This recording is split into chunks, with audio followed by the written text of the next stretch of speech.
Okay, good morning, ladies and gentlemen. I'm Lieutenant Colonel Terrence Kelly from the Office of the Chief of Public Affairs. We have on our panel today the Honorable Christine Wormuth, Secretary of the Army, General James McConville, the Chief of Staff of the Army, and Sergeant Major of the Army Michael Grinston. The panel will give them an opportunity for any open remarks, then we'll open it up for questions. Please wait for me to call on you. We have 2 microphones that will be moving around the room. We are pressed for time, so we do ask, to the extent that you're able, please limit it to 1 follow-on and be respectful of the other media professionals in the room. And when asking your question, please lead off with your name and organization. I'll turn over the panel for any opening remarks. Since I just gave my speech, I am not going to give opening remarks. I'm guessing you all have heard all you want and just want to get to questions. So why don't we go ahead and open it up, Chief, unless you want to say No, I defer to Secretary, and we're ready to go. Okay. Well, with that, then, we'll start with the Associated Press.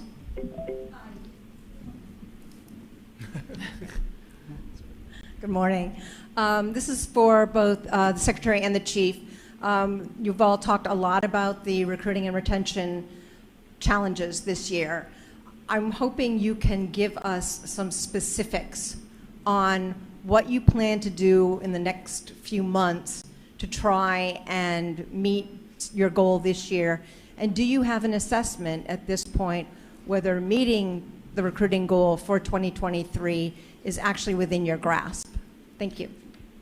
Lita, I would say it is very, very early to be speculating about where we're going to land at the end of FY23. So I don't think we're in a good position to answer that question right now.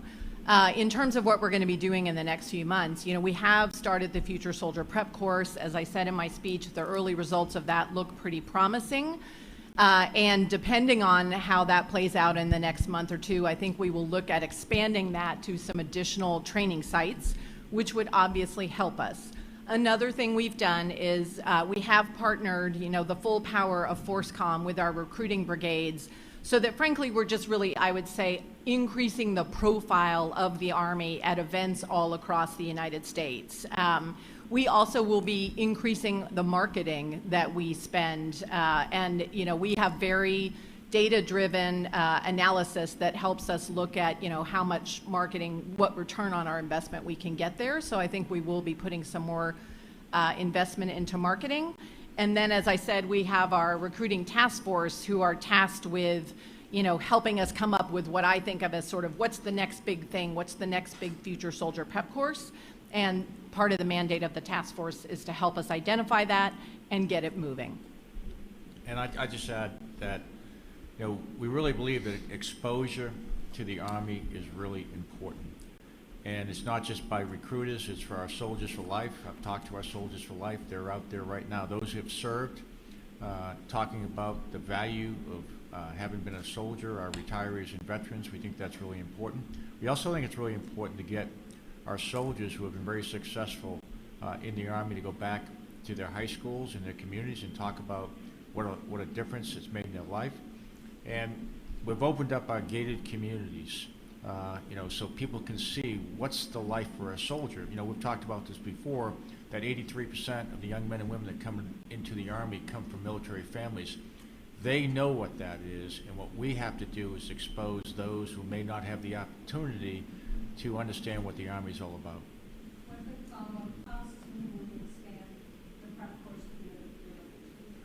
Well, go ahead. Well, right now we're in the process of developing plans to do that. We want to make sure that there is the amount of recruits that can do that. But the initial results that we're seeing is this may fundamentally change the way that we do recruiting. What I mean by that is we're getting young men and women to come. Some don't have the best ASVAB scores, or they don't have the best fitness, but we're finding out a lot about their commitment, about whether they want to serve or not, and we think this is very, very valuable because we can do this right up front before we invest a lot of resources in what it takes to go to initial military training.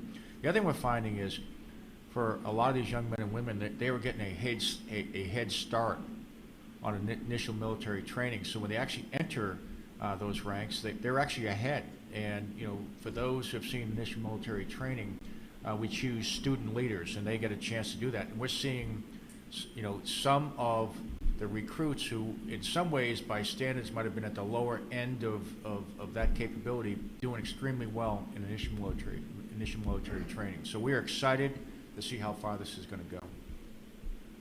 Okay, let's we come up front to Caitlin Kenny. Hi, Caitlin Kenny with Defense One. This is for Secretary Wormuth. Some of your comments during the opening ceremony seem to recognize an end to the GWAT era. You at one point grouped the war on terrorism with other past wars, and then said, today we are ready to defend this country as we once again face nuclear-armed near-peer competitors. Do you believe that the GWAT era is now over, and that the new doctrine that you're releasing is heralding in a new era for the Army?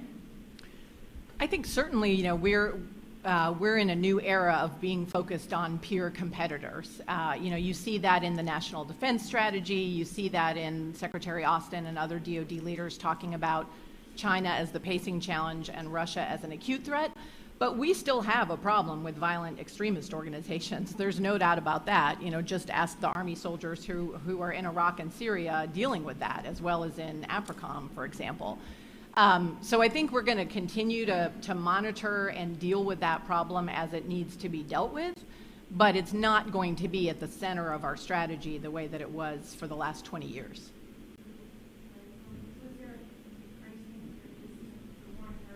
Are you saying the war on terrorism is over? It is now like not as global or as much of like front and center of the Army? I think the way I would characterize it is that the level of our focus on violent extremist organizations is not at the level of a war. You know, it is an ongoing challenge and problem that we have to manage. Let's come up here to Davis. Front row. Hi, Davis Winkie, Army Times. So the Fort Hood report faulted multiple general officers for seeding the social media space in the wake of the Vanessa Guillen death. However, the IG report that we've obtained about Pat Donahoe, where his retirement is now delayed and he's pending disposition, says that his tweets when he was responding to Tucker Carlson's comments about women in the Army and in the military cast the Army in a negative light. Where is the middle ground where you want your senior leaders to exist and engage on social media? You have folks who are getting hammered for not doing it, and folks who are getting hammered for seizing it and doing it to, you know, the greatest extent that they think appropriate. What do you want your next round of general officers to do with regards to social media engagement? I think, Davis, the key with social media, you know, it's a really important, obviously, information tool. But the key for senior leaders in an environment that is as politicized, unfortunately, as the one that we're all operating is to exercise good judgment. You know, one of the things I think that's most important to General McConville and I is keeping the Army apolitical and keeping it out of the culture wars.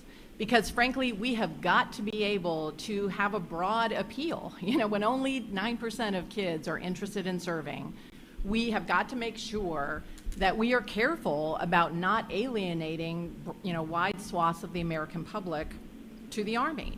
So I think, you know, we absolutely want our general officers out on social media, but they need to exercise good judgment. You know, they need to be positive and factual about what the Army offers, but not, I think, get drawn into, frankly, some of the inflammatory kind of environment that, frankly, Twitter really lends itself to.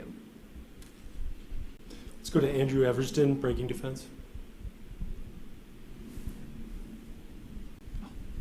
Sorry.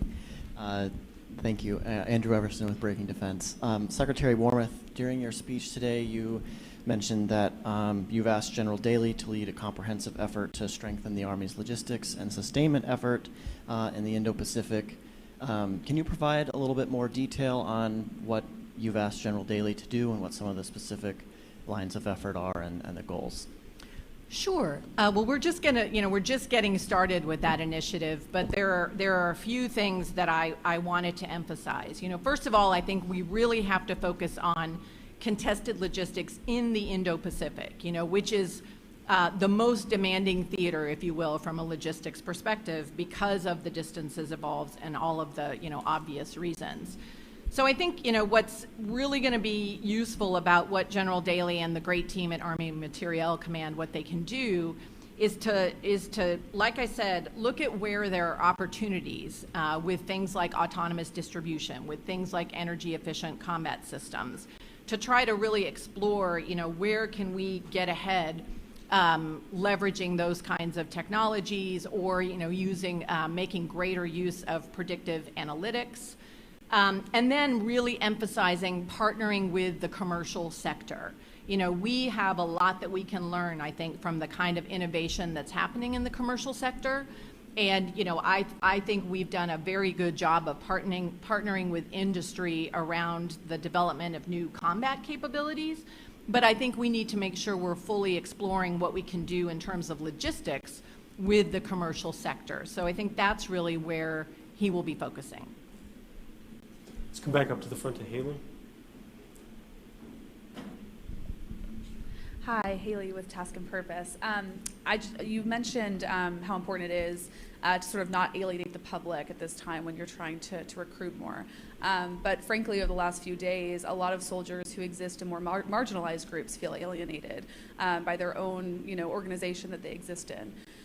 So what would you say to, the women in the Army, soldiers of color who saw this response to Pat Donahoe, to this, and thought, the Army's not going to have my back anymore, no one's coming to my defense, when these very volatile political figures come after them and question their service and their belonging? Yeah, and I certainly do not want soldiers, whether it's women or whether it's soldiers from, other communities to feel alienated. And I think, we always want to have the backs of our soldiers. I think there are ways to do that are more effective than others. And for example, I know in the past, I'm pointing down there towards the SMA, he has on occasion, spoken up for women, whether it was about, against negative commentary about their ability to be in combat or their maternity uniforms. So I think there is absolutely a way to stand up for our soldiers and have their back. But again, I think the key really is tone and kind of, looking at your audience. Yeah, I'll come on that too. We're talking about, women in the Army. My wife was a soldier. My daughter's a soldier. We have 185,000 women serving with distinction in the United States Army. I've served with women multiple times in combat zones. One that I remember very specifically in 2004 when the JOF was getting overrun. We got a frantic call from the Corps headquarters, could we get aircraft down there? And we responded with a team of Apaches, and they got down there and they saved a whole bunch of lives. And the leader of that Apache team was CW2 Cindy Roselle, and I don't remember anyone questioning her gender after they saved her life. And I think it's really important. Those stories need to be told, not necessarily getting into a left-right back and forth on Twitter. We just need to talk about and show what our soldiers are doing, and that's what we need to do. And one more thing, Haley, I would emphasize is I think more broadly in terms of, soldiers coming from marginalized communities or, demographics that are not widely represented in the Army, that's part of why we've got to emphasize positive command climates and inclusion. We get criticized, frankly, sometimes for being woke. I'm not sure what woke means. I think woke means a lot of different things to different people. But first of all, I would say if woke means, we are not focused on war fighting, we are not focused on readiness, that doesn't reflect what I see at installations all around the country or overseas when I go and visit. But I think, we do have a wide range of soldiers in our Army, and we've got to make them all feel included. And that's why a lot of our diversity, equity, and inclusion programs are important. Okay, let's go over to Tara. Press. Just to follow on some of the Donahoe questions, is the Army considering revising its guidance to senior leaders about engaging on social media platforms in the wake of this? I think, Tara, it's something that we should look at. I confess I am not intimately familiar with what our guidance says right now. But I know, for example, we have pre-command courses for our battalion commanders, for example, where the chief and other senior leaders go over all sorts of things to help them prepare for those demanding assignments. And, I think it's certainly worth looking into. Do we feel like, we've got the best available training out there for our leaders who are going to be on social media? Kimberly Underwood?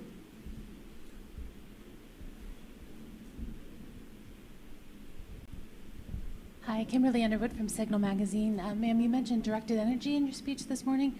Could you and sirs elaborate kind of your goals for FY23 about directed energy and what you're looking for from the industry for in kind of this next advancement of laser energy and directed energy weapons? Thank you. Sure, I'll start, and I know that the chief will want to add. I think particularly given the unmanned aerial systems threat, we really need to be looking at directed energy as an important capability for the future. So we are doing that, whether it's with the MSHORAD directed energy system that we are working to develop, or the IFPC high-powered microwave. We have a couple of different prototypes and systems that are looking at different kilowatts of lasers.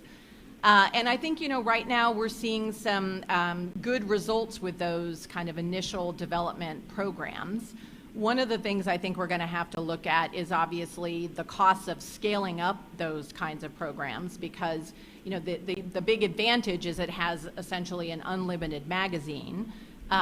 So there's a cost efficiency there, but I think, looking then at the platforms and the life cycle costs, we have to make sure that overall it's going to make sense from an overall cost perspective.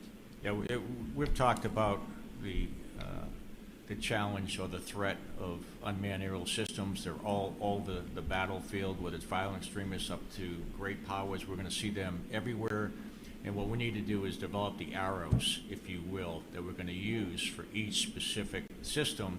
What we want to do is give the commanders multiple options that they can engage lethal drones with. We run from THAAD missiles to Patriot missiles and everywhere in between. And when you start talking about swarms of unmanned aerial systems, we're starting to see, we want to have that capability to engage multiple threats at one time. And where we're going, some of you have heard us talk about Project Convergence, where we're taking multiple sensors, bringing them into an integrated command and control system using artificial intelligence to get that information or data to the right lethal system. And so that's where we see lasers coming into being. We don't want to be shooting Patriot missiles at $100,000 UASs, or they wouldn't be very effective against swarms. So we're trying to give our commanders the capabilities they need to have so they can react to whatever threat they get. Okay, we'll go to Tony, then Steve. Right there, Tony. Thank you. All right. I have a hardware question that kind of plays with recruiting. The most enduring symbol of the U.S. Army to those of us growing up was the M1 tank. The tank is your equivalent of the F-18 for Top Gun. Given the lessons we're learning from the war in Ukraine, about how the Javelin and other systems can knock out a tank, where is the relevance of the future of the Abrams, especially in your Army 3.0 doctrine? Well, I'll take that. Yeah, Take sure, that Chief. one. Yeah, I've heard those comments, and here's what I would say, is you don't need armor if you don't want to win. And what I mean by that is, to go on the offensive. If you look at, there's some great lessons being learned from Ukraine. I just hope we learn them all. And you talked about javelins, you talked about stingers. That was the initial part of the war, and that was when we were they were in complex terrain and trying to defend the cities, and they did that very, very well. But you don't win by being on the defense. You have to go on the offense. And so if you take a look at what the Ukrainians have asked for, they've asked for longer range fires. And so you saw the 777s come in there. You've all described HIMARS as a game changer with fires. And then as the Ukrainians go on more on the offensive, what they're looking for is armored vehicles and tanks as such. What I would argue in the future is it's about combined arms.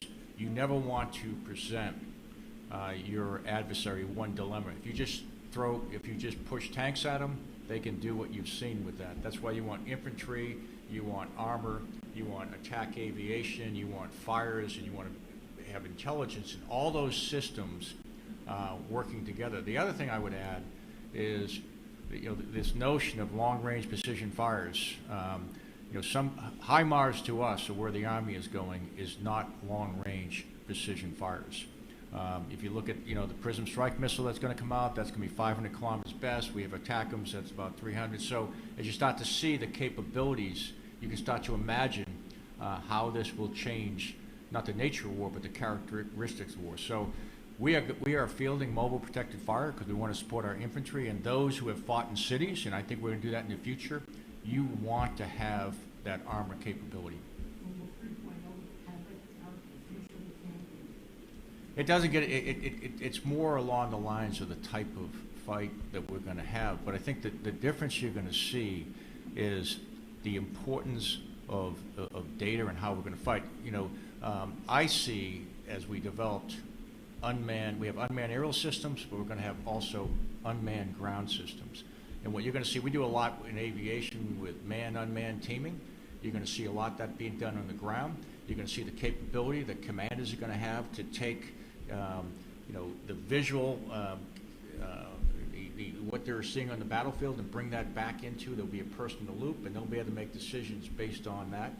In the future, we never want to see someone going through a minefield or going through roads with IED that has a manned vehicle in front. We can do that with unmanned capabilities, and I think what you're going to see is systems like IVAS that we're bringing on board. They're coming together. They're bigger, and they're a little. Just like everything else, when you're doing transformational change, it takes some time to get there, but you're going to see how that fundamentally changed the way we operate. Let's come up front to Steve.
So Steve, first of all, when I made my comments earlier, I wasn't commenting specifically on General Donahoe's specific. Yes, but I think if you look carefully at what I said, I wasn't speaking directly about his tweets. I have not combed through his tweets. I'm talking generally. I think senior leaders need to be careful about not getting engaged in partisan discussions over social media or in public remarks.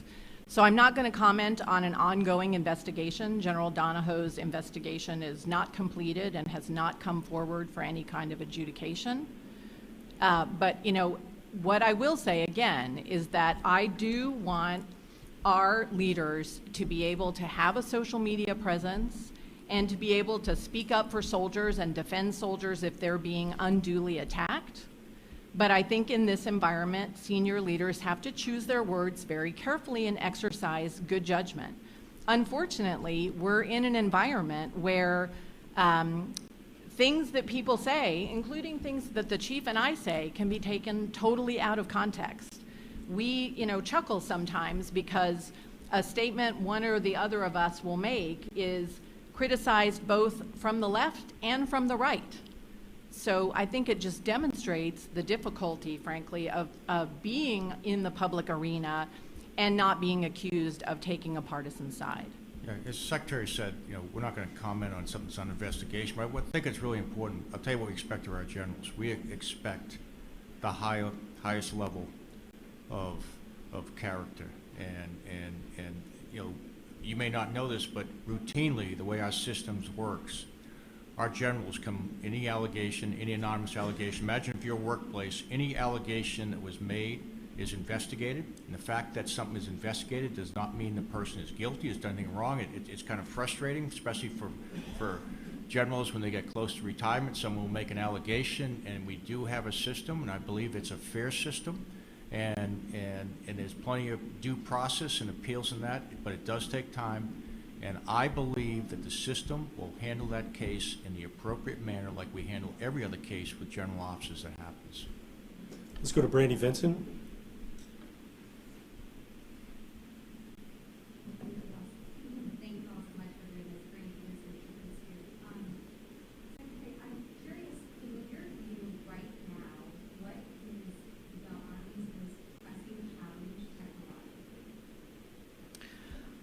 Ooh, that's a good question. I think, frankly, the most pressing challenge for us is delivering on fully developing all of the new technologies that we are pursuing right now. Is making good on the 24 and 23, which you've heard us say a lot. So it's, I wouldn't single out one particular technological challenge at this point. I think the challenge for us is getting those results over the finish line.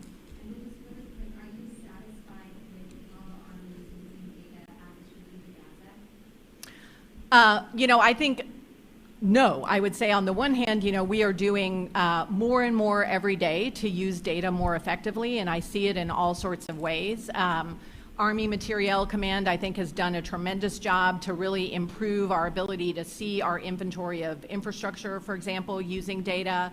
I was just over in Germany with the 18th Airborne Corps, and the way that we're using data and AI there is tremendous.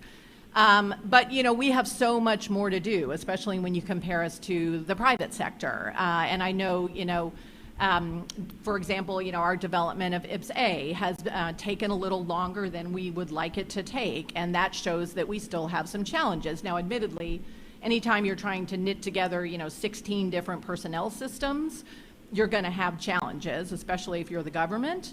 But I would say we are putting good steps forward towards being more data centric, but we absolutely, the journey of 1,000 miles begins with the first step. Let's go to the back corner. Hi, Louis Martinez with ABC News. Touching on Ukraine, General, today we're seeing an escalation in attacks against civilian targets in Kyiv and Dnipro. Can you talk about what that means when you talk about the general sense of the war, that you're seeing in a potential escalation here against more civilian targets, and what that means aside from just the tactical and the strategic level? And for the Secretary, the HIMARS systems, there's been, in the M777s, there's been talk about, will that affect the readiness of the U.S. Army in its active component? Is it something that you always keep in mind? Is it something that you keep in mind when the Ukrainians keep making requests, particularly for ATACMS, which are the future? And for the SMA, when you talk to the other chief enlisteds, you saw that the Army is the one that did not meet its recruiting goals. Are they seeing similar challenges, or are they? What makes the Army's challenges unique from what you're seeing in the other services with regards to recruiting? Thank you. When you talk about the civilian side of the house, I know I can speak for our Army. We do everything we can to protect civilians. That's what you're required to do, and anything else is against the law of land warfare. So the fact that some may be targeting innocent civilians is just completely wrong. On your question about the readiness issues for us with M777s and HIMARS, every time the Ukrainians, present the United States government with requests for different types of lethal assistance or other types of assistance, it's evaluated by all of the services in terms of how those requests would potentially impact our readiness. And I think, we've been working very, very closely with OSD, with Secretary Austin, to try to balance and mitigate those risks. So, right now, I think, I am comfortable with where we are in terms of our readiness, certainly. But I think, we obviously do have a finite supply of those systems, and that is exactly why we have put so much emphasis working with our industry partners on trying to increase the production lines for these kinds of systems, trying to produce more javelins, for example. And that's also why we've been doing some, frankly, really extraordinary things through sort of telemaintenance with the Ukrainians to help them be able to repair the systems they do have and get them back into the fight more quickly. And then on the accessions, I think we've all struggled to hire people. Just in America, it's like, everybody's struggling to hire people. So I don't think these challenges are unique to the Army, but we are the largest service, so we have a larger accessions mission. That's just natural. If you're trying to get more and everybody's trying to get the same talent. As you heard the Secretary in her speech, she said 9% have the propensity to serve. Well, that's propensity to serve in the United States Army, Marine Corps, Army everywhere, Army National Guard. So I think we all have the same unique challenges. And then lastly, what the Chief said is that we all need to get out and talk about our Army, everybody, not just up here on this row, everybody down there, everybody in America. We're your Army. We're not somebody else's Army. We're the American people's Army, and we serve to defend our country. And that is a respected profession, and we all need to remind ourselves of this respected profession, because these are the challenges. Everything you just said, those didn't come off the plate of the United States Army. We still have an obligation in Iraq, Syria, and EUCOM, and nobody says, well, you didn't meet your accessions goals, we'll take some of those missions away. So we all need to talk well about our Army, but this is not unique to just the Army, and that's the same thing we've said with all the senior enlisted advisors. Evan Ostner. Thank you. Evan Oxner with Inside Defense. I just wanted to ask, under a continuing resolution, if there's certain modernization programs that you might be most worried about. Certainly, another CR is going to have negative impacts for us, and there are a number of programs, if I recall, who might have some schedule slippages, particularly if we got into a very long continuing resolution. I apologize, I don't have those names right off the top of my head, but we can get them for you. Sadly, we've all been operating under CRs for such a long time now that we've gotten pretty efficient at kind of managing through them. But again, if we saw a long CR, there would be some programs that would be impacted. Chris Gordon.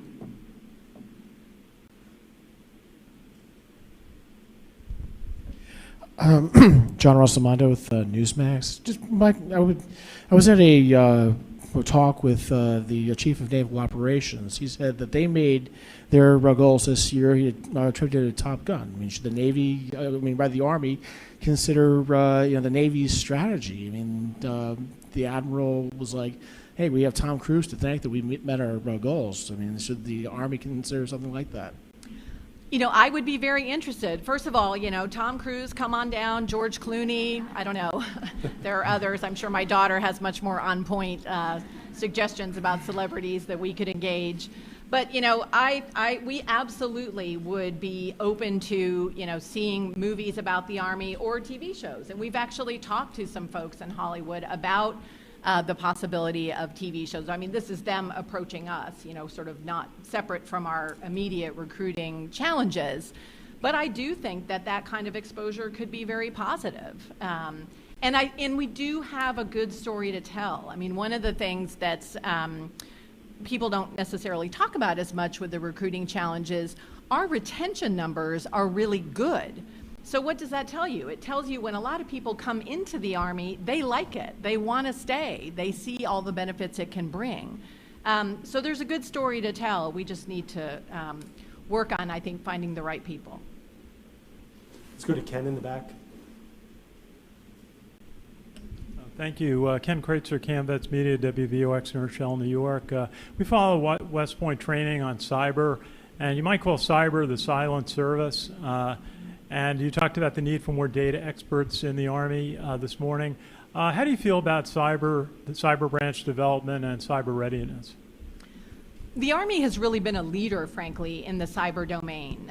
We were, I think, the first service to really get going with our cyber warriors, and Army Cyber Command is just doing some great things. We also have the software factory down in Austin, where we are, canvassing folks from all across the Army who, they may be in a bunch of different MOSs that have nothing to do with cyber, but they have the ability to code, and some of them code at a very high level. And so we've sort of gathered those people up and then set up a pilot program to really build that expertise, and are looking at kind of how it can best be used in the Army. As an example of, I think, the tremendous things that the Army is doing in terms of cyber and coding, again, when I was over in Germany, I ran into a captain who had gotten a master's degree from Carnegie Mellon under the Army, and was doing, was writing code right there and then that was doing immediate operational things. And I think that's the kind of thing where we can do more, and I'm sure the chief would want to expand on that. I think we take a look at our sources of commission, whether it's West Point ROTC. Cyber is one of the top branches. They compete for it. If you want to be a cyber officer in the United States Army, you got to finish at the top of your class as far as whatever commission source you had. And as the Secretary said, we have a lot of young men and women out there that code at a very high level.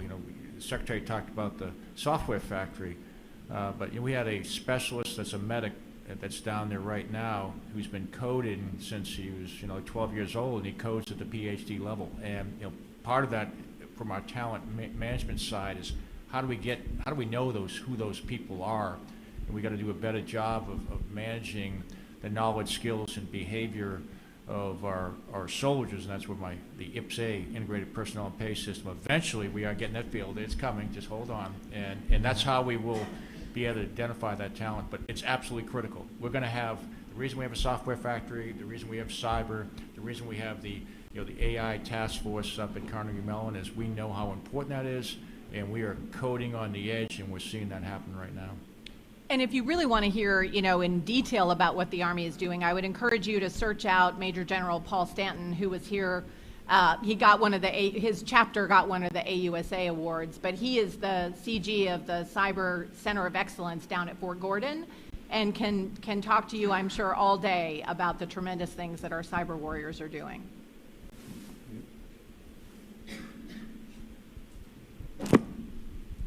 Hi, Ashley Roki with Janes. You mentioned some of the capabilities that are going to be fielded in 2024, potentially PRISM and some of these other long-range capabilities. Have any countries agreed to let these capabilities be placed inside their country? And are you still looking at the Senkaku Islands as a potential spot to place some capabilities? We're obviously, the State Department is in the lead for working out, what kinds of basing arrangements might be possible for some of these new systems. And I would say, when you look at, as someone who has worked in sort of the national security space for a number of years now, where countries like Japan and Australia are today, vis-a-vis the challenge of China compared to where they were 10 years ago is really remarkable. And I think a lot of these countries are very, very open to cooperating more with the United States military because of the concerns that they have about China's coercive activities in places like the South China Sea and elsewhere. So our job is really to develop the capabilities and make sure that they're ready, when called upon. But certainly when we talk to, when I talk to my counterparts, when the chief talks to his counterparts for the armies in the region, they're very, very interested in formations like the multi-domain task force, which includes, as I'm sure you know, which will eventually include long-range fires battalions. We'll come up front and then over here. Thank you, Brian Everstein with Aviation Week. Madam Secretary, in your speech you touched on Artemis and Ares, talking about deep sensing. Can you talk a little bit about the future of how you see these prototypes, Hades transitioning to an actual program, possible guardrail replacement, and when you look at the technology that's available, what you see at PC, what you see at Edge, what is the realistic blend of manned, unmanned you see in deep sensing? I think, when it comes to, we're learning a lot from Ares and Artemis right now, being used in a couple of different theaters. And, we're looking at different kinds of sensors, what kind of platform they need to go on eventually. I think we'll probably be looking to put out, an RFP for the Hades platform, sometime in the coming year. But right now, we're using Ares and Artemis to kind of learn and experiment and better understand what our needs are. On the end and then in the middle. Shelley Tingle with U.S. Army ERDIC. Ma'am, what role does research and development play in the Army of 2030? Research and development is really, really important. First of all, especially, I talked a bit in my speech about looking ahead to 2040 and trying to figure out what are the next generation capabilities. Well, that's, a big place where we can use R&D, for example, to help us understand that and to, get some new, at least start looking at some new potential technologies and capabilities. And so we are making sure that we fund research and development. We're also, largely through Army Futures Command, doing a lot to have partnerships with academia so that we can really kind of leverage, the cutting edge that's coming out of academia, where again, they're doing a lot of really interesting research. And the Army Research Lab plays a big role in that, for example. Go to the middle, please. Hi, thank you. Matt Baynard from Defense Daily. There's been a lot of conversation recently about, the role of Futures Command as it relates to ASALT, and with kind of that context, as a lot of the signature systems move from development into fielding, how do you view the potential shifting role of Futures Command 2030 and beyond? Is it more about the emphasis on concepts development, and how can that kind of shift as Futures Command heads into this near-term kind of post the 35 signature systems? Thank you. Well, first of all, I would say, I don't see Army Futures Command going anywhere anytime soon. 2030, is still 8 years away. So there's a lot of work that has to be done to be able to deliver the systems that we're already working on in the 6 major modernization portfolios. And AFC and ASALT are going to work together to get that done. But as I said in my speech, AFC and we in the Army more broadly do need to look ahead to 2040 and do need to be looking at what are the next kinds of operating concepts that we need, what are the new kinds of technologies that we need. And that's where I think Army Futures Command can play a really important role. We have already the part of Futures Command, part of Army Futures Command that is focused exclusively, if you will, on the future. General Scott McKean and General Steph Ahern, are leading the Future Study Program, for example. But we've now asked General Rainey to really accelerate that and, simultaneously, if you will, look at delivering 2030 and looking ahead to 2040. So I think there's plenty of work for Army Futures Command for years to come. Okay, folks, we are running long on time, but let me check the phones. Do we have Lee Hudson from Politico dialed in?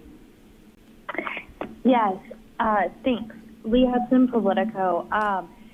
What is your reaction to the civilian rocket bombing by Russia? President Putin said it was in response to a terrorist attack on the Kerch Bridge. Well, I think as General McConville said, it is horrific that Russia is directly targeting civilians and critical infrastructure for civilians. This is what, unfortunately, though, President Putin and the Russian military has been doing for some time in terms of, since the invasion of Ukraine. They have directly targeted civilians, civilian cities, let their soldiers prosecute atrocities against civilians. So it's very, very concerning, but I think it's an extension of the kind of tactics that we've seen from the beginning of the invasion. Okay, thank you, everyone. We have gone long today. I will give the panel, we've covered a lot, but ma'am, sir, any closing remarks? You know, I would just thank you all for being here. You know, you're a way for us to get the word out about the United States Army, and so really appreciate your time, and hope you enjoy the rest of the convention. And if you need any more assistance, the public affairs team is set up just across the way in our Media Operations Center, so don't hesitate to reach out to us. Thank you to our panel, and if everyone could stay in place for just a moment while they depart.